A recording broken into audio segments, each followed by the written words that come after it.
عاملين ايه؟ وحشتوني كتير. النهارده هنعمل زبادي المحلات بالاسرار والتكات.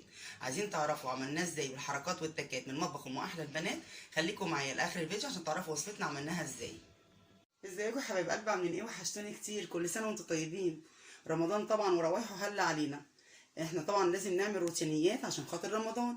في ناس طبعا بتعمل روتين خضار، روتين لحوم، روتين فراخ، روتين طبعا عصاير. لكن الروتين بتاعنا النهارده روتين كل يوم بنعمله في رمضان في الفطار وفي السحور.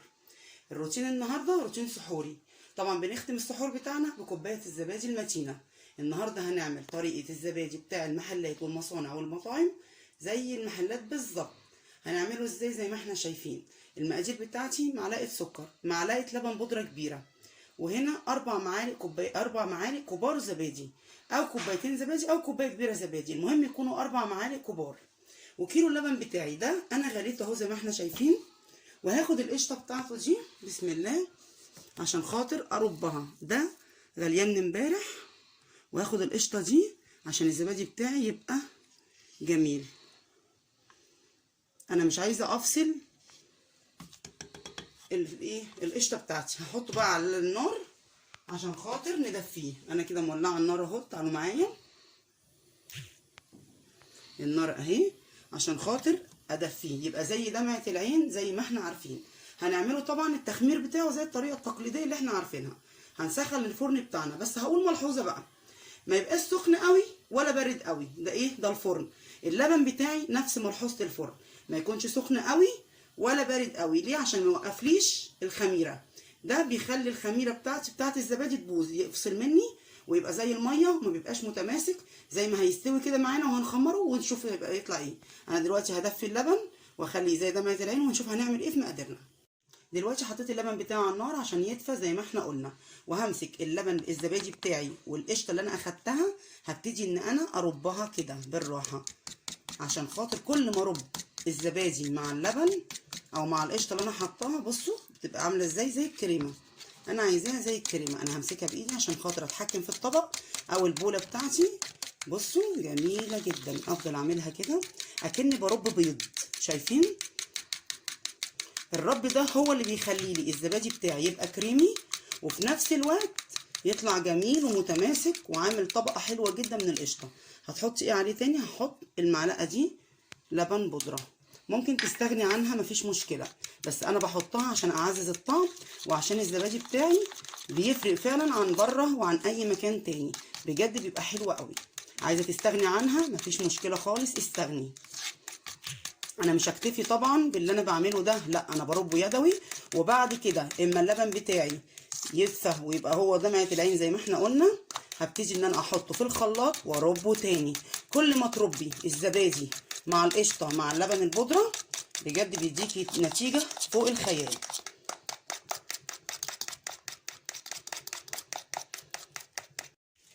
زي ما اتفقنا ان انا مش هكتفي برب الزبادي بالقشطه بتاعتي. انا غليت اللبن يا جماعه قبليها بيوم عشان خاطر اخد وش اللبن اللي هي القشطه اربها مع الزبادي، عشان انا بحب ان هو يبقى فيه قشطه من جوه، ما يبقاش عادم خالص زي الحاجات اللي هي بتبقى معلبه بره. بس هاخد بقى اللي انا ربيته ده هحطه برده في الخلاط.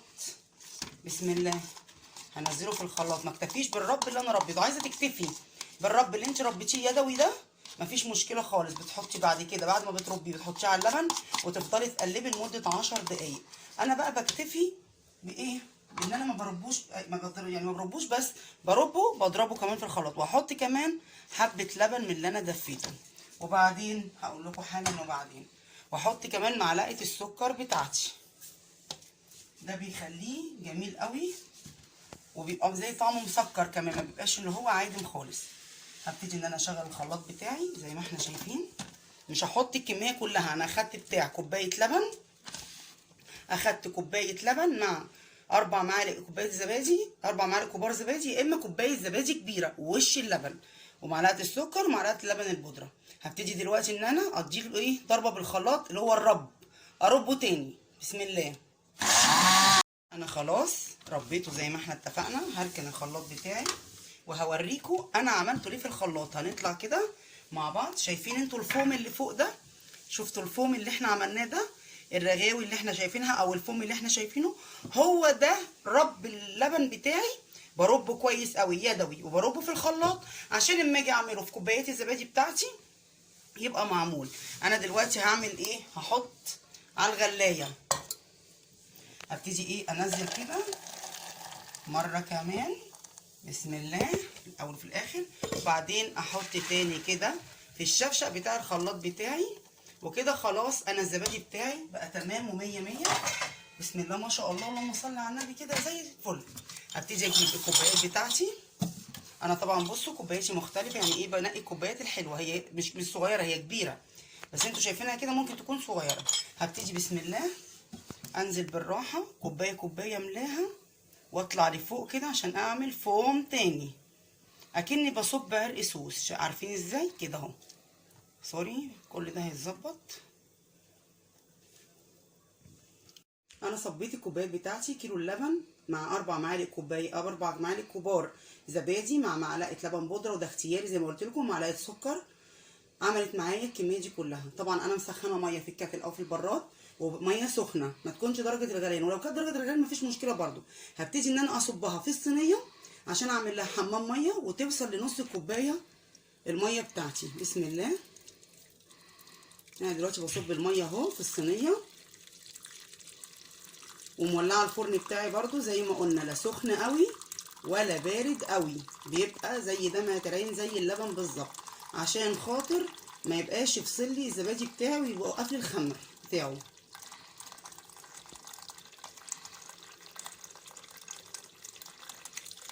انا خلاص خلصت الزبادي بتاعي. هبتدي ان انا احطه في الفرن اللي انا مسخناه زي ما قلنا درجه حرارته ازاي. هبتدي احطه من 5 ل6 ساعات، وبعد كده هنشوف الناتج بتاعنا هيطلع ايه. حبايب قلبي، الزبادي بتاعي انا طلعته من الفرن بعد ما عملت له عمليه التخمير اللي احنا قلنا عليها، وقعد 6 ساعات في الفرن. وزي ما احنا شايفين الكوبايات بصوا متماسكه وجامده جدا، بصوا ما شاء الله، بصوا، وبتتقلب كمان مفيش اي حاجه، جامده ازاي. انا بس هحطها في التلاجة لمده ساعتين عشان يسقع معايا. انا بوريكم بس الايه، ان الكوبايه ولا بتنزل ولا اي حاجه، ما شاء الله جامده وجميله جدا، مفيهاش اي حاجه. بس انا هحطها في التلاجة لمده ساعتين تسقع، وبعدين نشوف بقى هنعمل ايه، هنقدمه ازاي. حبايب قلبي، الزبادي بتاعنا دخلناه التلاجة ساعتين زي ما احنا قلنا، ودلوقتي واحنا طلعناه وهوريكم طبعا القوام بتاعه. بصوا ما شاء الله كريمي خالص، بصوا جميل جميل جميل. دي اول تجهيزات معانا لرمضان زي ما احنا قلنا. ان شاء الله هيجيلكم كمان افكار للفطار على رمضان باذن الله، وان شاء الله باذن الله هنشوف باقي تجهيزات السحور والفطار باذن الله في فيديوهات جايه كتير. ما تنسونيش في السبسكرايب وتفعلوا زر الجرس وتدوسوا لايك وتكتبوا لي في الكومنتات رايكم ايه. ما تنسونيش في دعواتكم الجميله في الايام الجميله المفترجه دي، وكل سنه وانتم بالف خير. مع السلامه.